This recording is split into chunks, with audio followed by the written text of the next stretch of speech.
আসসালামু আলাইকুম আপুরা ভাইয়ারা, আপনারা সবাই কেমন আছেন?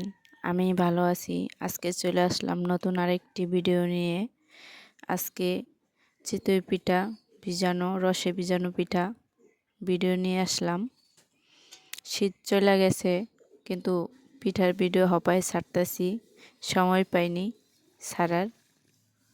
কিন্তু পিঠা খাইছি শীতের সময়, আগেই পিঠা খাওয়া হয়েছে। আমি নারকেল দিয়ে দুধ ফুটাই নিছি, রস জাল দিয়ে নিছি। এখন আমি এই যে চালের গুঁড়াটা ভালো করে মাখিয়ে নেব। আর এই যে দেখতে পারতেছেন, নরম তুলতুলে হওয়ার জন্য এটা কি বলতে পারেন কেউ? এটা আমি অল্প 2-3টা ভাত ব্লেন্ডার করে নিছি, সেজন্য পিঠাটা অনেক সফট হবে।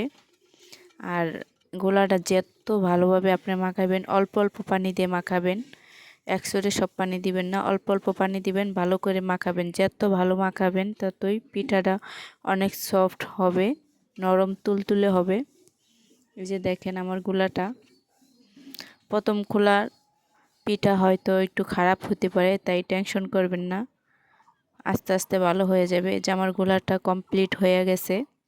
চলুন এবার আমি রসে পিঠা ভিজানোর জন্য এটা রেডি করে নিই। এই যে দেখেন আমার রস, এই দুধ, আমি দুধ আর রস আলাদা করে রাখছি। আর এখানে অর্ধেক মিশাবো আর অর্ধেক মিশাবো না, আলাদা রাখবো, পরে মিশাবো।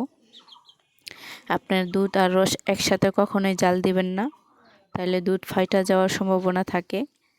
আলাদা আলাদা জাল দিয়ে তারপরে মিশাই নেবেন। এই যে দেখেন আমি পিঠা দিয়ে দিতেছি।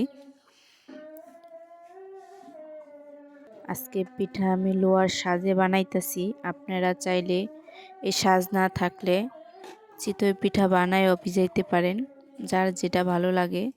এখন হয়তো আমার এই পিঠাটা ছোট ছোট দেখাইতেছে, কিন্তু ভিজা ফুলে ডাবল হয়ে যাবে। এই যে দেখেন আমার পিঠা দেওয়া শুরু হয়ে গেছে। পিঠাগুলি অনেক নরম তুলতুলে, পিঠাগুলি অনেক সুন্দর ফুলছে, আপনারা দেখতেই পারতেছেন। আর যদি আমার এই পিঠা ভিজানো বা ইত্যাদি যে কোনো ভুল ত্রুটি থাকে, আমার আন্টিরা যদি আমার ভুল থাকে আমাকে কমেন্টস করে জানাবেন। আমি কিন্তু এই প্রথমবার আমি এই পিঠা ভিজাইতাছি।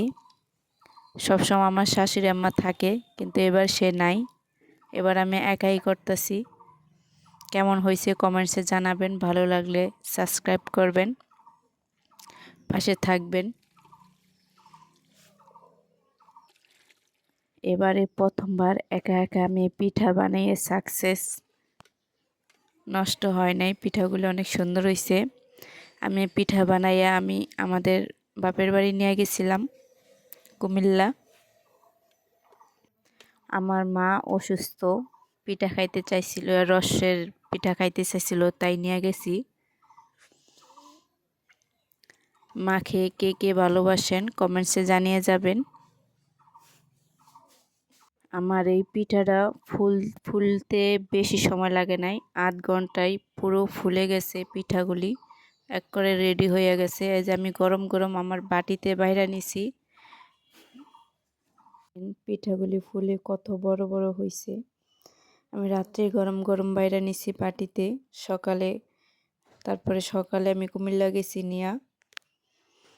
যদি ভালো লাগে সাবস্ক্রাইব করবেন, লাইক করবেন, সাথে থাকবেন। আজকে এ পর্যন্তই, পরে আবার চলে আসবো নতুন কোনো ভিডিও নিয়ে।